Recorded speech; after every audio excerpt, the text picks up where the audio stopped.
আমরা যে 16 বছর যাবৎ গণতন্ত্রকে ফিরিয়ে আনার জন্য, পুনরুদ্ধারের জন্য যে আন্দোলন করছিলাম, সেই আন্দোলনের ধারাবাহিকতায় এই 2024 জুলাই এবং আগস্টে চূড়ান্তভাবে ছাত্র জনতার গণ অভ্যুত্থান বাংলাদেশে হয়েছে।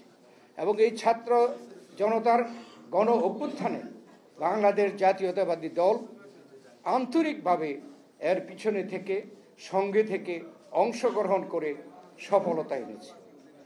এর প্রমাণ হচ্ছে কিছু কিছু মহল বলতে চায় যে বিএনপি বোধহয় আন্দোলনে ছিল না।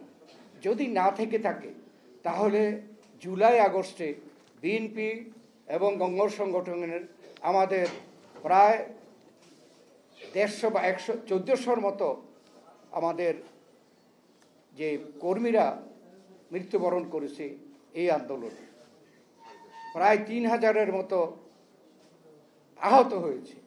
আমাদের স্থায়ী কমিটির সদস্য থেকে শুরু করে তৃণমূল পর্যন্ত হাজার হাজার কর্মী নেতা গ্রেপ্তার হয়েছে, মামলা হয়েছে।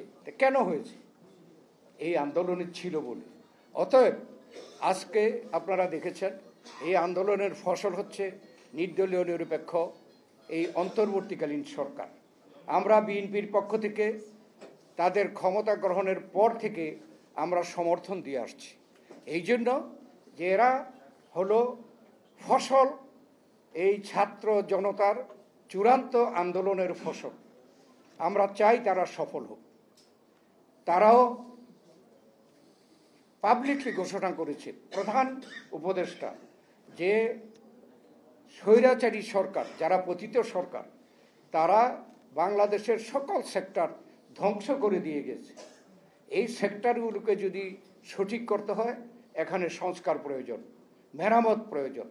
আমরা বলেছি যে আমরা এই সরকারকে সহযোগিতা করতে আমরা প্রস্তুত, কিন্তু এটা পরিষ্কার বলেছি যে এটা অনির্দিষ্টকালের জন্য হতে পারে না। এই সরকার হলো সাময়িক সরকার, এরা তো অনির্দিষ্টকালের জন্য থাকতে পারে না।